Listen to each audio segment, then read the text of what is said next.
Okay so hello everyone, welcome to IFS. तो आज हम देखने वाले हैं ऑर्गेनोमेटालिक केमिस्ट्री से कौन कौन से क्वेश्चंस आए हुए हैं। आपके 2005 से लेके 2022 तक कितने क्वेश्चंस आए हैं और किस कंसेप्ट से क्वेश्चन पूछे हैं वो हम यहाँ पे वन बाय वन देखने वाले हैं। ठीक है, तो हर एक क्वेश्चन के लिए आपको 2-2 मिनट का टाइम मिलेगा, सही से आपको सॉल्व करना है और फिर आंसर कर देना है। ठीक है, तो देखो सबसे पहले हम यहाँ पे लिखे हैं ऑर्गेनोमेटालिक केमिस्ट्री। तो आपके सिलेबस में मेंशन किया हुआ है कि आपका ऑर्गेनोमेटालिक केमिस्ट्री वहां पे क्या क्या करना है, ये भी मेंशन किया हुआ है। तो जितना दिया है उतना ही आपको परफेक्टली करना है। For example metal carbonyl, carbonyl frequency, Wilkinson catalyst, तो ये जो मेटल कैटलिस्ट, तो ये सारी जो पार्ट आपको दिए हुए हैं उतना ही आपको मोर देन सफिशिएंट आपको सही से रीड कर लेना है। ठीक है, अब चलो स्टार्ट कर देते हैं क्वेश्चंस को one by one. Organometallic chemistry, तो पहले हम डिस्कस करेंगे एमसीक्यू टाइप के क्वेश्चंस, फिर हम करेंगे एमएसक्यू और फिर करेंगे NAT type question, that is numerical answer type question. सबसे पहले करेंगे एमसीक्यू। ठीक है, देखो एमसीक्यू क्वेश्चंस अगर आप देखोगे तो सबसे पहले आपको दिया हुआ है कुछ इस तरह से। तो ये क्वेश्चन आपको दिया हुआ है, सबसे पहले जब भी ऑर्डर वाला क्वेश्चन आपको सही से सॉल्व करना है। ठीक है, ऑर्डर वाला जब भी क्वेश्चन आए, इस कंसेप्ट को मैं आपको यहाँ पे बहुत डिटेल में बताने वाली हूँ, जिससे कोई भी क्वेश्चन अगर आपका आए, कार्बोनिल फ्रीक्वेंसी हो, एमसी बॉन्ड फ्रीक्वेंसी हो, तो उसमें आपको सही से अटेम्प्ट कर सको। ये इतना मैं आपको यहाँ पे बताने वाली हूँ। ठीक है, देखो सबसे पहले क्वेश्चन आपका आया हुआ है आईआईटी जैम 2021 में, रिसेंटली क्वेश्चन पूछा गया है। क्वेश्चन क्या दिया हुआ है, क्वेश्चन को पढ़ लेते हैं। The correct order of MC bond, देखो ध्यान में रखना है यहाँ पे मेटल टू कार्बोनिल, मतलब मेटल टू कार्बन बॉन्ड के बारे में यहाँ पे डिस्कशन हो रहा है। ठीक है, बॉन्ड स्ट्रेचिंग फ्रीक्वेंसी आपको बतानी है एमसी बॉन्ड की। गिवन एटॉमिक नंबर दिया हुआ है 22, 23, लाइक सिंपल आपको दिया हुआ है। अब जब भी कोई ऐसा क्वेश्चन पूछा जाए जहाँ पे ऑर्डर पूछी जाए, ठीक है, मैं आपको सबसे पहले आपको बताने वाली हूँ कि इसको कैसे सॉल्व करते हैं। ठीक है, कंसेप्ट वाइज बताने वाले हैं। तो सबसे पहले चलो स्टार्ट कर देते हैं कि मान लो कि हमारे पास निगेटिव चार्ज ऑन कार्बोनिल है, निगेटिव चार्ज ऑन कार्बोनिल,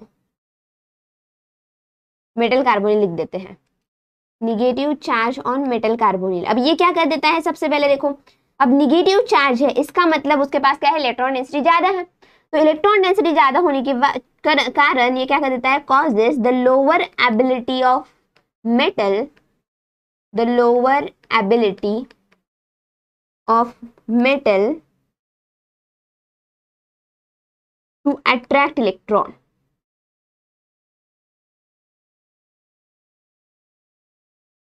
ठीक है, and has greater tendency to backdonate electron, ध्यान में रखना backdonate electron density। Don't worry, मैं आपको यहाँ पे पॉइंट्स बताने वाली हूँ, वो आपका ध्यान में रखना है बस। इलेक्ट्रॉन डेंसिटी, अब ये जो लिखा हुआ है उसका बेसिक मीनिंग क्या है कि अगर मेटल के पास निगेटिव चार्ज दिया हुआ है मेटल कार्बोनिल पे, इसका मतलब उसके पास इलेक्ट्रॉन डेंसिटी की ज्यादा इलेक्ट्रॉन डेंसिटी है, इसका मतलब ज्यादा वो बैक बॉन्डिंग कर सकता है।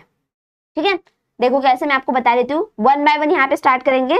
सबसे पहले बेसिक पॉइंट, अगर ठीक है हाइयर द फॉर्मल चार्ज, देखो सबसे पहले step higher the formal charge, अब यहाँ पे फॉर्मल निगेटिव चार्ज लिख देते हैं, higher the formal negative charge on metal carbonyl,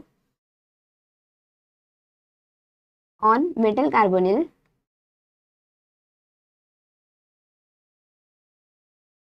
more will be the density, देखो यहाँ पे more will be the tendency of metal। ये पॉइंट्स इसलिए लिख रही हूँ जिससे आपको समझ में आ जाए वन बाय वन पॉइंट कैसे यहाँ पे होने वाला है। more will be the tendency of metal to donate electron density,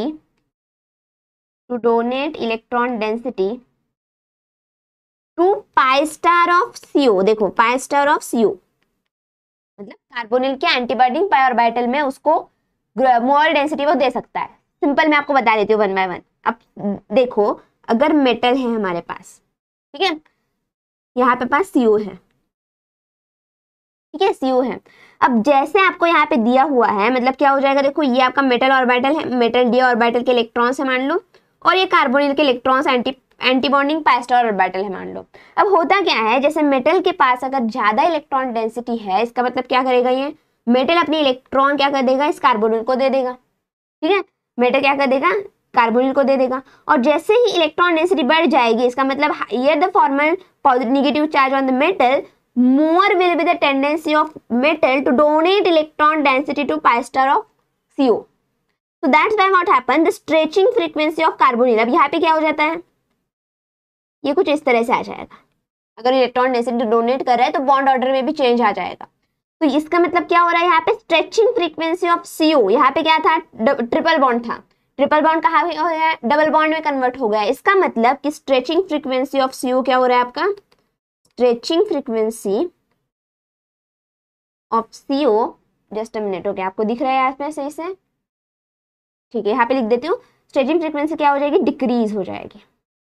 और सिंपल सी बात है, अगर स्ट्रेचिंग फ्रीक्वेंसी डिक्रीज हो रही है CO की, इसका मतलब stretching frequency of MC bond जो है उसकी इंक्रीज हो जाएगी।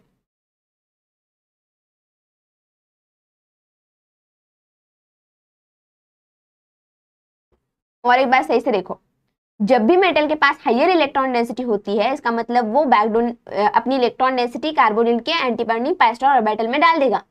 इसका मतलब क्या हो जाएगा, मेटल का जो ये सिंगल बॉन्ड है, इलेक्ट्रॉन डेंसिटी देने की वजह से ये कन्वर्ट हो जाएगा डबल बॉन्ड में, और जो कार्बोनिल का ट्रिपल बॉन्ड है वो कन्वर्ट हो जाएगा डबल बॉन्ड में। इसका मतलब आपका जो formal negative charge on metal है वो जब इंक्रीज हो जाता है, इसका मतलब CO की स्ट्रेचिंग फ्रीक्वेंसी डिक्रीज हो जाती है, और M bond C, that is metal and carbon का जो बॉन्ड है उसकी स्ट्रेचिंग फ्रीक्वेंसी बढ़ जाती है। समझ में आया?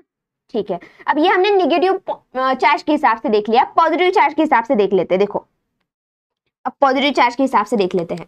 तो अगर higher the formal positive charge, higher the formal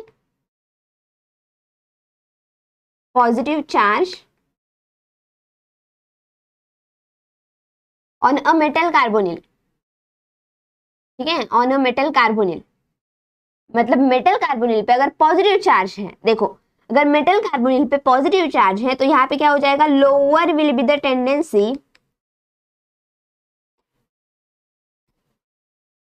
of metal to back donate electron density to, अगर इलेक्ट्रॉन डेंसिटी है तभी वो कार्बोनिल के एंटी बॉन्डिंग में दे सकता है, अगर नहीं है इलेक्ट्रॉन डेंसिटी तो कैसे बैक बॉन्डिंग होगा, नहीं होगा। तो इसलिए बैक बॉन्डिंग क्या हो जाएगी, डिक्रीज हो जाएगी। तो lower will be the tendency of metal to back donate electron density to pi star of CO।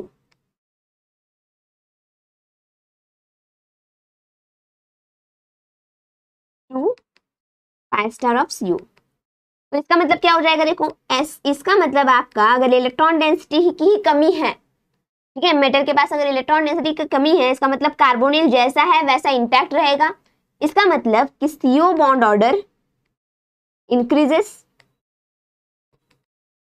और सिंपल सी बात है कि बॉन्ड ऑर्डर डायरेक्टली प्रोपोर्शनल क्या हो जाता है, बॉन्ड फ्रीक्वेंसी के साथ। तो मतलब CO stretching frequency of CO क्या हो जाएगा, स्ट्रेचिंग फ्रीक्वेंसी ऑफ CO क्या हो जाएगा, इंक्रीज हो जाएगा। और CO की अगर इंक्रीज हो रही है, डेफिनेटली जो मेटल कार्बन बॉन्ड है उसकी स्ट्रेचिंग फ्रीक्वेंसी क्या हो जाएगी, डिक्रीज हो जाएगी। तो stretching frequency of MC bond decreases.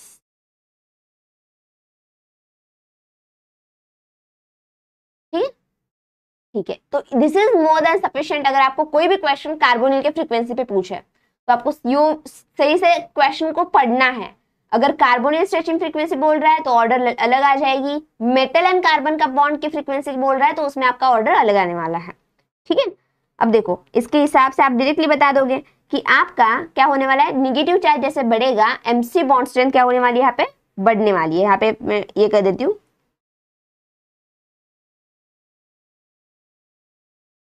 ठीक है।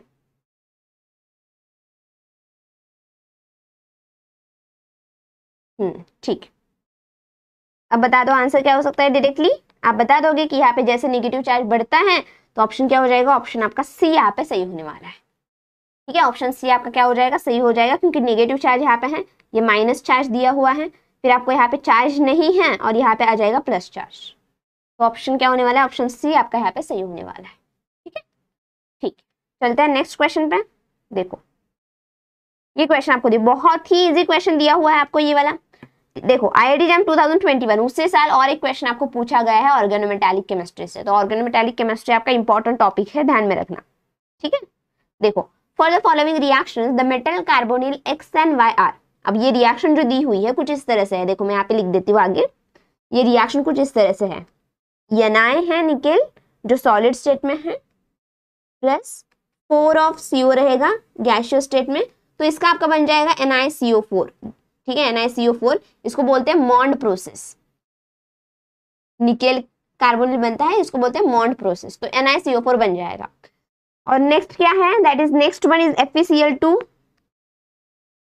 प्लस ये आपका है क्या, ओके ट्वाइस ऑफ NaCH5। तो सिंपल सी बात है, इसे क्या बन जाएगा आपका Fe, ये ध्यान में रखना 5 C5H5 हो जाएगा 2 प्लस ट्वाइस NaCl आ जाएगा। अब यहाँ पे बता देती हूँ कैसे है, देखो NiCO4, देखो NiCO4 स्टेबल है। ठीक है, NiCO4 देखोगे इलेक्ट्रॉन काउंट मेजर करो, Na रहेगा आपका 0 ऑक्सीडेशन स्टेट में, तो इसका 10 आ जाएगा, प्लस ये 4 × 2 तो इसका 8 आ जाएगा, तो 18 रहेगा, तो ये स्टेबल कंपाउंड रहेगा। और सेकंड देखोगे दिस इज Fe विद μ5 कैसे होगा, क्योंकि ये 5 का मतलब क्या हो जाता है, कुछ इस तरह से होता है स्ट्रक्चर Fe और कुछ इस तरह से। ठीक है, तो मतलब पांचों कार्बन को क्या कर देता है, वो हेप्टेसिटी इसकी होती है 5, इसलिए यहाँ पे 5 मेंशन किया रहता है। तो मतलब क्या हो जाएगा, Fe कितना रहेगा, देखो Fe का ऑक्सीडेशन स्टेट आपका यहाँ पे आ जाएगा +2। ठीक है, ऑक्सीडेशन स्टेट के हिसाब से चलते हैं, अदरवाइज न्यूट्रल मेथड के हिसाब से चलते हैं।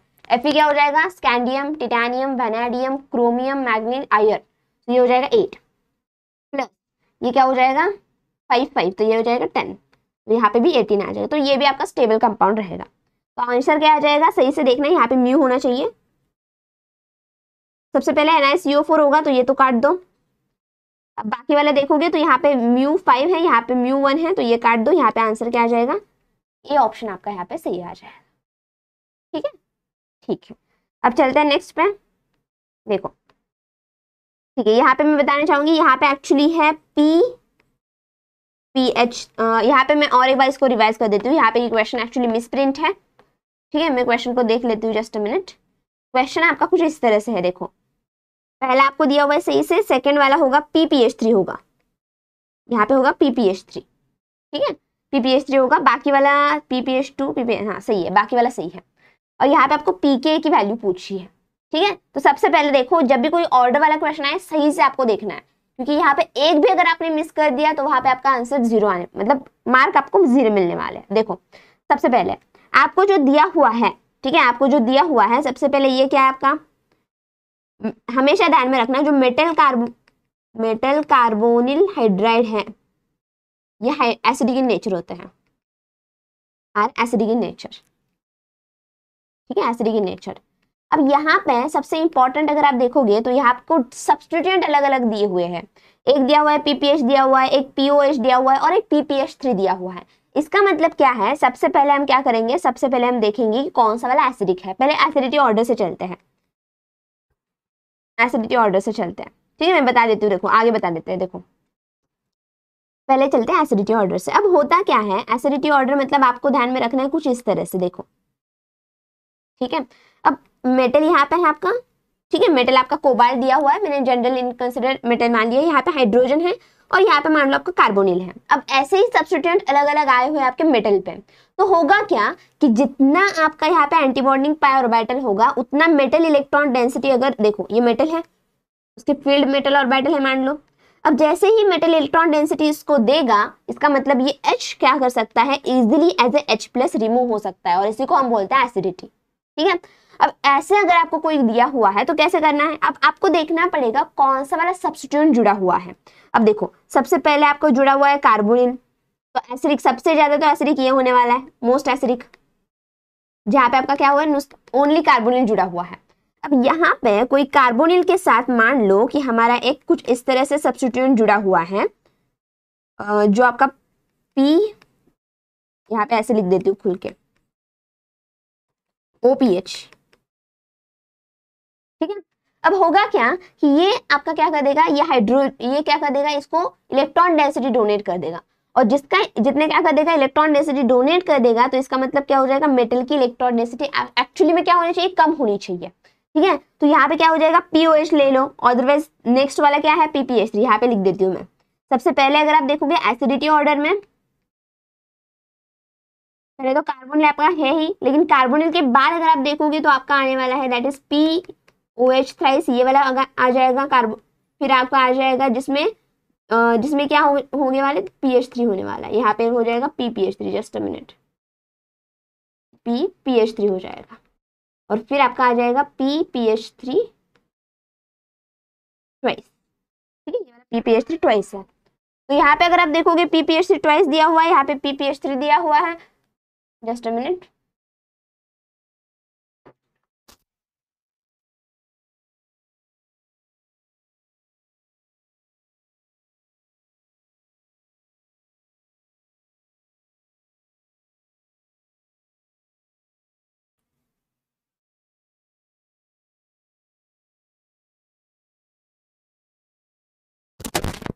ओके ठीक है, sorry for the disturbance.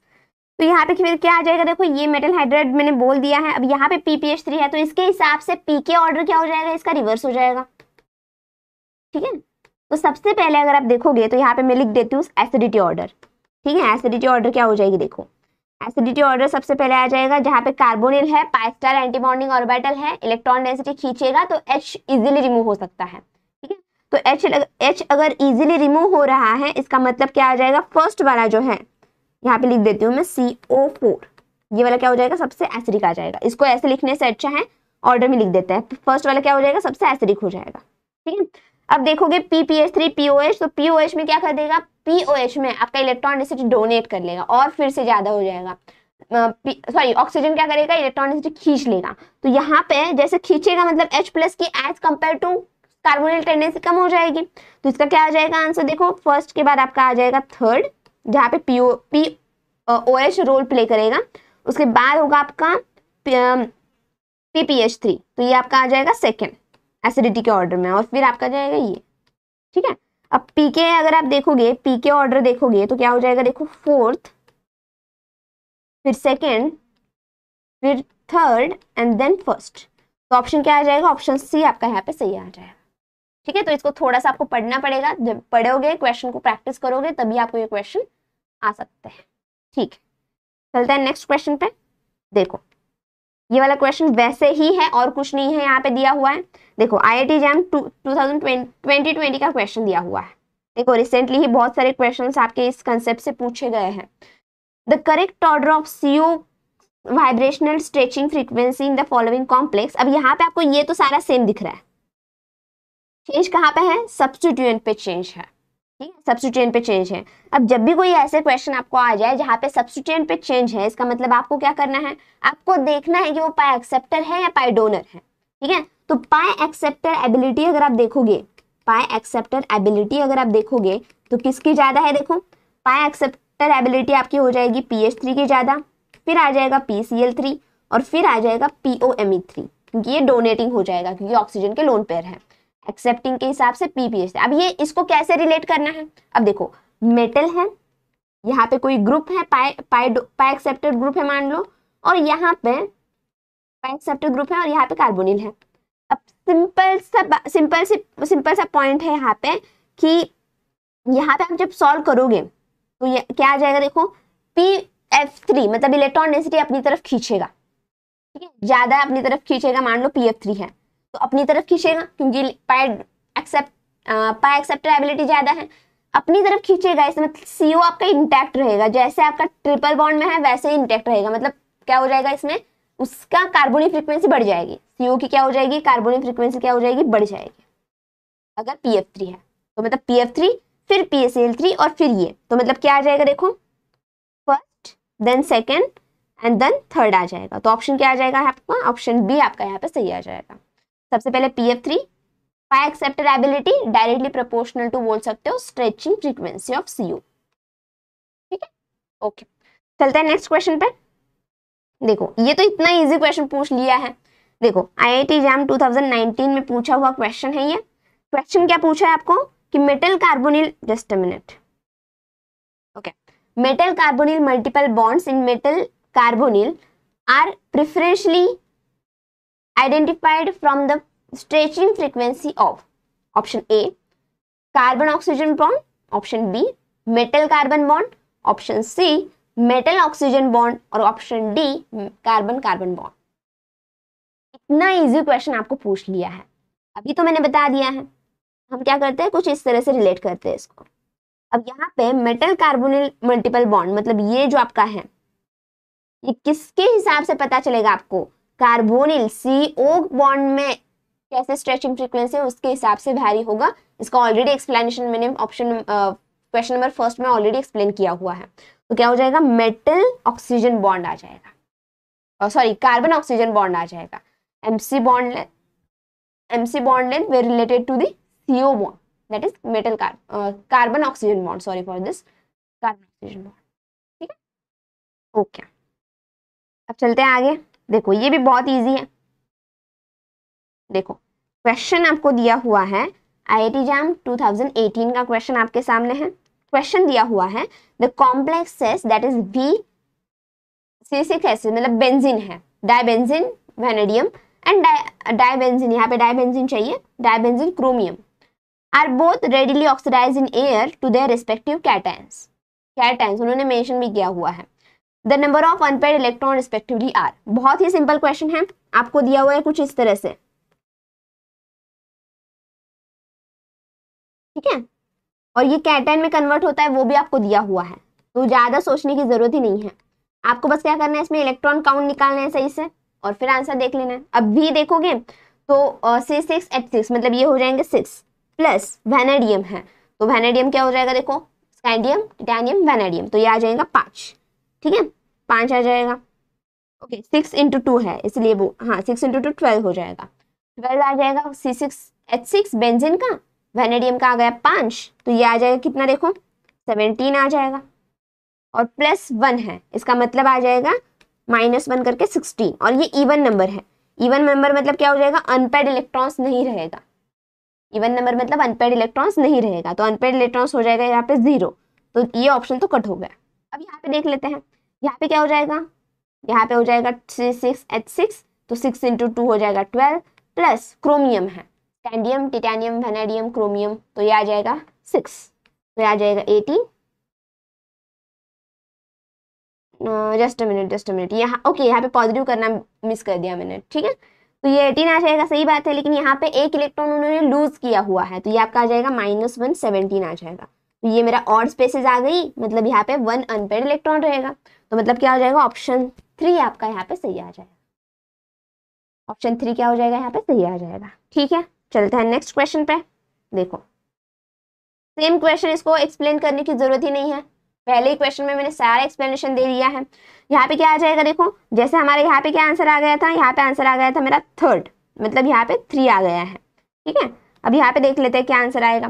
The value of MC bond stretching frequency, मैंने बता दिया जैसे निगेटिव चार्ज बढ़ेगा वैसे MC बॉन्ड फ्रीक्वेंसी क्या होने वाली, बढ़ने वाली है। तो निगेटिव चार्ज आपका फर्स्ट में बढ़ रहा है, फिर आपका सेकेंड हो जाएगा, फिर 3rd हो जाएगा। तो ऐसा ऑप्शन आपको कहाँ पे दिख रहा है, ऑप्शन सी। ऑप्शन सी आपको यहाँ पे दिख रहा है, रेफर टू ऑप्शन 1 एक्सप्लेनेशन। 2017 का क्वेश्चन, इसलिए प्रीवियस ईयर क्वेश्चन सॉल्व करना बहुत इंपॉर्टेंट है।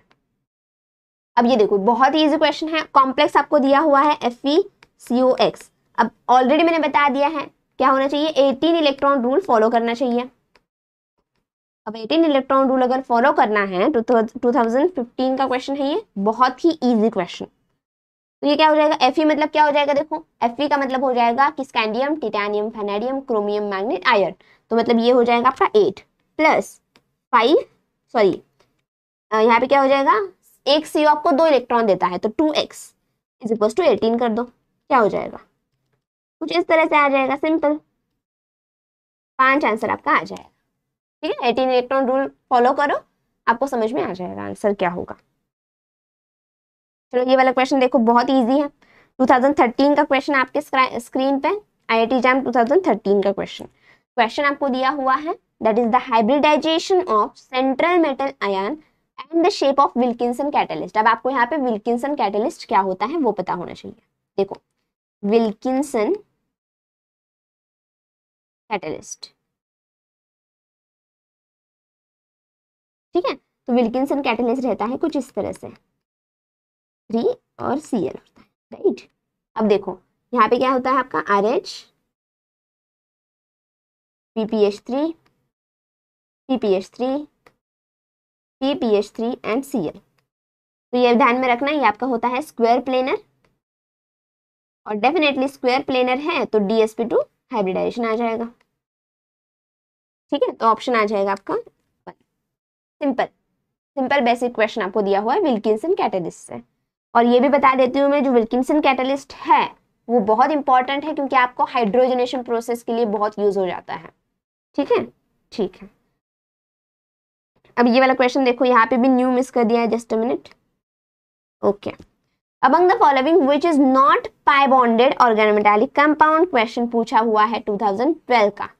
देखो सिंपल है, सबसे पहले आपको दिया हुआ है, ये दिया हुआ है, इसको हम बोलते हैं वास्का कॉम्प्लेक्स,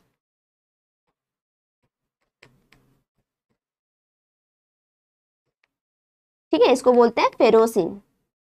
अब बाकी सारे में देखोगे कहाँ ना कहाँ पाई बॉन्ड इन्वॉल्व है, लेकिन ये कंपाउंड अगर आप देखोगे तो ये कुछ इस तरह से है, देखो CH3 CH3 CH3 and CH3,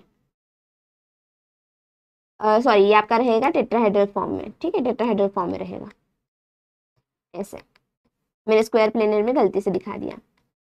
अब पॉइंट ये है कि पाई बॉन्डेड किसमें नहीं है, अब यहाँ पे देखोगे कोई भी पाई बॉन्ड प्रेजेंट ही नहीं है, तो मतलब क्या हो जाएगा, ऑप्शन डी आपका यहाँ पे सही आ जाएगा। बाकी सारे में देखोगे डेफिनेटली पाई बॉन्ड प्रेजेंट है। अब मान लो मैंने एग्जांपल दे दिया फेरोसिन का, तो फेरोसिन में क्या होता है आपका, यही हेप्टिसिटी आ जाती है, फेरोसिन कुछ इस तरह से बॉन्डेड है, ठीक है, यहाँ पे आपका पाई बॉन्ड रहेगा, यहाँ पे भी आपका पाई बॉन्ड रहेगा क्योंकि यहाँ पे C2H4 अल्किन कॉम्प्लेक्स आ जाता है, यहाँ पे भी आपका पाई बॉन्ड रहेगा क्योंकि ये तो बेंजीन है, बेंजीन में पाई बॉन्ड रहेगा, लेकिन यहाँ पे जो ऑप्शन डी है यहाँ पे आपका पाई बॉन्ड प्रेजेंट नहीं है, ठीक है, ठीक है। चलते हैं नेक्स्ट क्वेश्चन पे। देखो 2011 का क्वेश्चन है आपका, बहुत ही simple question, tri alkyl aluminium plus TiCl4 is used for, option A synthesis of petrol, option B polymerization of alkenes, option C cracking of hydrocarbon, option D hydrogenation of olefin, ठीक है। Hydrogenation के लिए Wilkinson catalyst use किया जाता है, यहाँ पे लिख देती हूँ मैं, तो ये तो ऑप्शन नहीं होगा क्योंकि ये जो कैटलिस्ट दिया हुआ है इसको हम बोलते हैं जिगलर-नाटा कैटलिस्ट,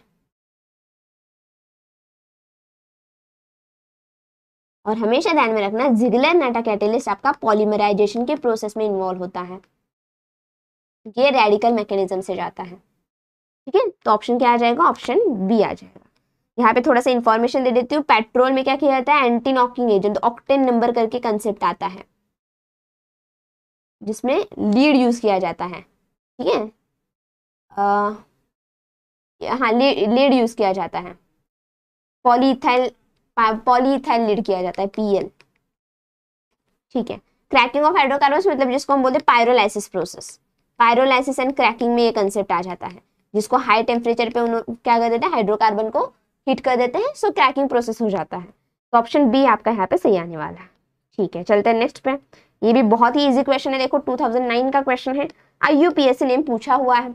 अब सिंपल सी बात है, अगर आपने ये भी काउंट कर लिया कि ऑक्सीडेशन स्टेट क्या है तो मोर देन सफिशिएंट आपको समझ में आ जाएगा।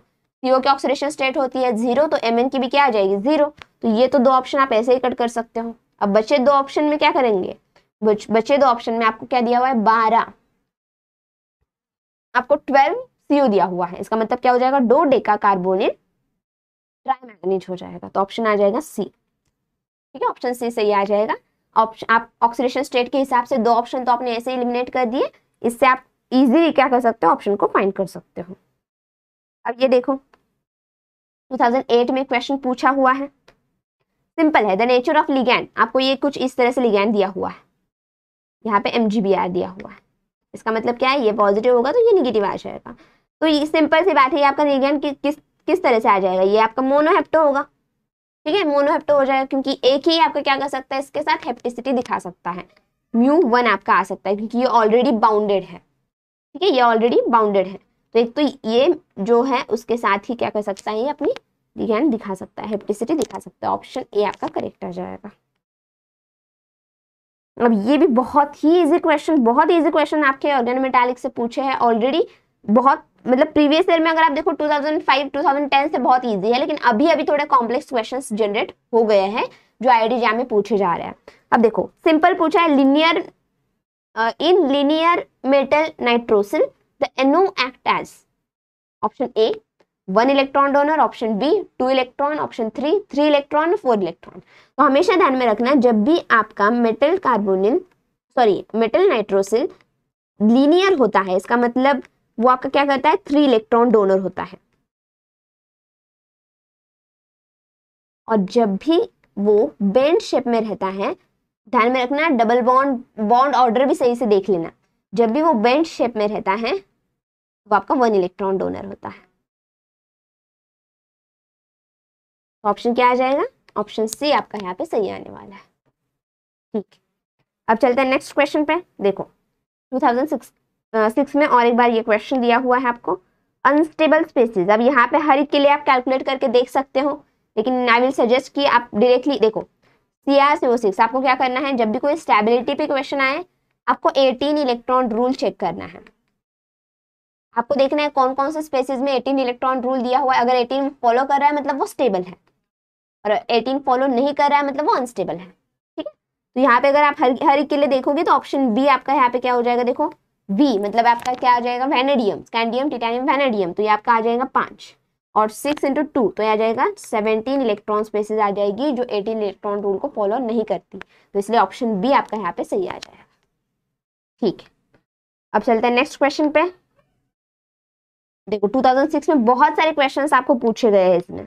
In the following order the MC bond order. अब हमेशा और एक वही क्वेश्चन आपको पूछा है MC बॉन्ड ऑर्डर के हिसाब से। आपको पता है आपने इतने क्वेश्चंस प्रैक्टिस कर लिए कि आपको कंसेप्ट को भी देखने की जरूरत नहीं है। आपको पता है कि MC बॉन्ड स्ट्रेंथ मतलब जहाँ पे नेगेटिव चार्ज ज्यादा, MC बॉन्ड स्ट्रेंथ ज्यादा। तो यहाँ पे क्या आने वाला है, देखो आंसर, आपका आंसर ये आने वाला है, क्योंकि नेगेटिव यहाँ पे है, फिर यहाँ पे नेगेटिव और यहाँ पे न्यूट्रल। ठीक है, ठीक है। अब ये मल्टीपल सिलेक्ट क्वेश्चन एक दिया हुआ है, उसको भी देख लेते हैं। देखो 2015 में पूछा हुआ है क्वेश्चन, MSQ टाइप का क्वेश्चन है ये। देखो सबसे पहले which of the following statement is are true about the transition metal alkene complex? Back bonding weakens the double bond of alkene। अब यहाँ पे आप इसको कार्बोनिल के साथ भी रिलेट कर सकते हो। यहाँ पे मैं यहाँ पे रिलेट कर देती हूँ इसको ऐसे कुछ इस तरह से। ठीक है, जैसे ही बैक बॉन्डिंग होती है कार्बोनिल को क्या कर देता है, वीक कर देता है, ट्रिपल बॉन्ड को डबल बॉन्ड में कन्वर्ट कर देता है। ऐसे ही कंडीशन आपकी होती है मेटल अल्किन के साथ भी। तो ये आपका सही है। ठीक है, MSQ टाइप क्वेश्चन है। यहाँ पे कौन सा वाला सही है पूछा है, sigma bonding and back bonding synergistically strengthen the metal alkyne. Definitely synergistic, ये तो सही है। Electron withdrawing substituents on alkyne reduce back bonding. Electron withdrawing alkyne, अगर आप यहाँ पे देखोगे इलेक्ट्रॉन विड्रॉइंग अगर प्रेजेंट है तो डेफिनेटली यहाँ पे रिड्यूस नहीं तो इंक्रीज होने वाली है बैक बॉन्डिंग। और पाई एसिडिक कोलिगेंट्स अगर आप देखोगे स्ट्रेंथ ये भी गलत है, ये भी गलत है। पाई एसिडिक नहीं होगा, पाई बेसिक वाला स्ट्रेंथन करेगा। तो ऑप्शन ए और ऑप्शन बी आपका यहाँ पे सही होने वाला है। अब देखो न्यूमेरिकल आंसर टाइप क्वेश्चन देख लेते हैं, उसके पहले ले लेते हैं 5 मिनट का ब्रेक, उसके बाद हम रिमेनिंग क्वेश्चन देखेंगे। आपको क्वेश्चन दे देती हूँ मैं, ठीक है, क्वेश्चन दे देते हैं फिर हम आगे डिस्कस करेंगे इसको।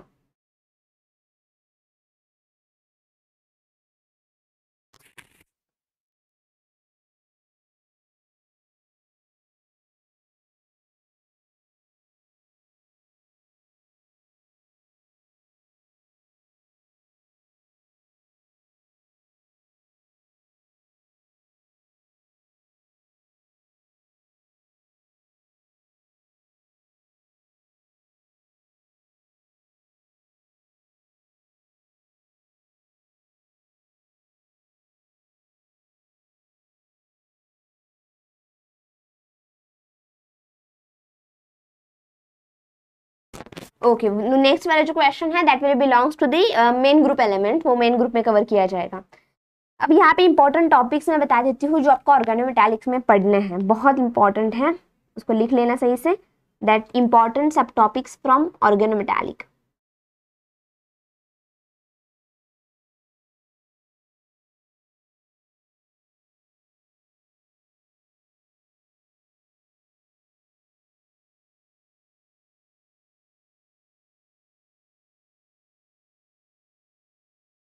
ठीक है,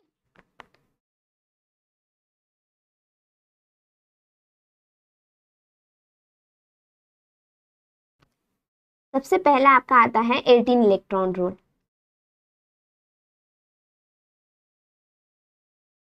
18 इलेक्ट्रॉन रूल बहुत इंपॉर्टेंट है। ठीक है, उसमें आपका क्या कर सकते हो, यहाँ पे लिख भी देती हूँ मैं, स्टेबिलिटी के हिसाब से उसको रिलेट कर सकते हो, कौन सा वाला स्टेबल है कौन सा वाला स्टेबल नहीं है, उसको रिलेट कर सकते हो।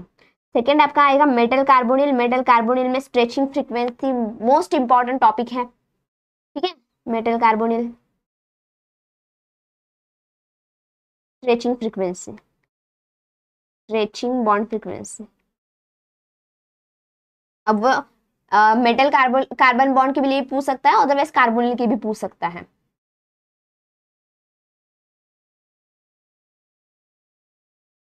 ठीक है, फिर आपको कैटलिस्ट ध्यान में रखना है, तो उसमें से विल्किंसन कैटलिस्ट तो याद होना ही चाहिए आपको।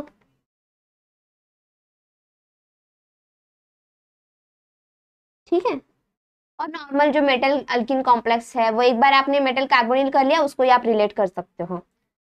ठीक है, तो बुक्स में आपको यहाँ पे अजय कुमार की बुक है वो यूज कर सकते हो आप। अजय कुमार की बुक है, उसमें बहुत कुछ आपको दिया हुआ है डिटेल में, कंसेप्ट पढ़ना है तो ये बुक आप रेफर कर सकते हो। ठीक है, नोट डाउन करो। I will wait for 5 minutes, then we will resume this session.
ठीक है, तो ये नोट डाउन किए हो गया आपने टॉपिक। ये टॉपिक आपको सही से करने हैं, सही से आपको इसको अरेंज करना है। ठीक है, सही से आपको इसको रीड करना है अजय कुमार के, और क्वेश्चन भी वहां से आपको एमसीक्यू दिए रहेंगे, प्रैक्टिस क्वेश्चंस वहां से आप कर सकते हो।